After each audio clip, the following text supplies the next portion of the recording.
মার্কিন president Donald ট্রাম্পের ৪৮ ঘন্টার আলটিমেটামকে সরাসরি প্রত্যাখ্যান করেছে ইরান। বরং হামলা বন্ধ না করলে মধ্যপ্রাচ্যকে যুক্তরাষ্ট্র ও ইসরায়েলের জন্য নরক বানিয়ে ফেলার কঠোর হুঁশিয়ারি দিয়েছে তেহরান।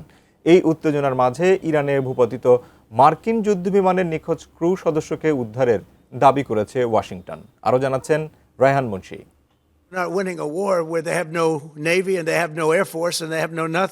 যুদ্ধ শুরুর পর থেকেই মার্কিন প্রেসিডেন্ট ডোনাল্ড ট্রাম্পের পরস্পর বিরোধী ও খাপছাড়া মন্তব্য বিশ্বজুড়ে জন্ম দিয়েছে নানা প্রশ্নের। যুদ্ধের শুরুর দিকে ইরানের সামরিক সক্ষমতা, ক্ষেপণাস্ত্র তৈরির কারখানা এবং নৌ ও বিমান বহর পুরোপুরি ধ্বংস করে দেওয়ার দাবি করেন তিনি। এমনকি যুদ্ধের লক্ষ্য পূরণ হয়েছে দাবি করে নিজেকে জয়ী ঘোষণারও চেষ্টা করেন ট্রাম্প। তবে বাস্তবতা বলছে ভিন্ন কথা। কখনো চুক্তি করার আহ্বান, কখনো আবার কঠিন হামলার হুমকি।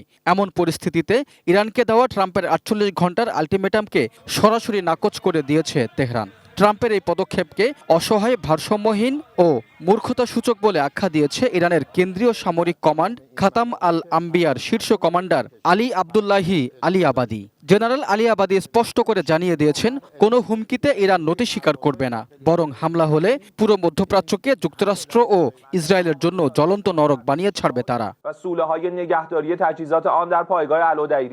এদিকে দীর্ঘ নাটকীয়তার পর ইরানে ভূপাতিত মার্কিন বিমানের নিখোঁজ ক্রু সদস্যকে জীবিত উদ্ধারের দাবি করেছে যুক্তরাষ্ট্র।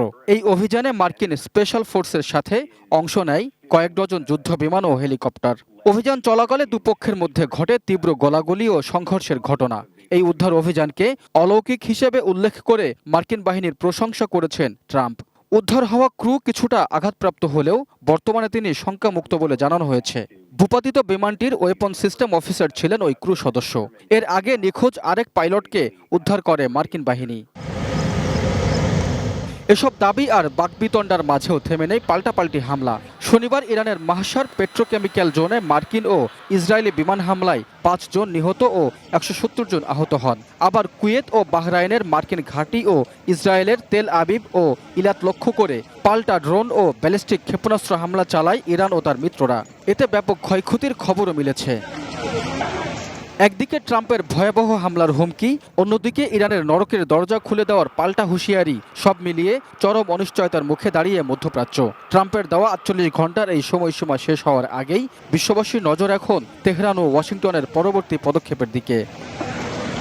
Raihan Munshi, desk report, ATN news.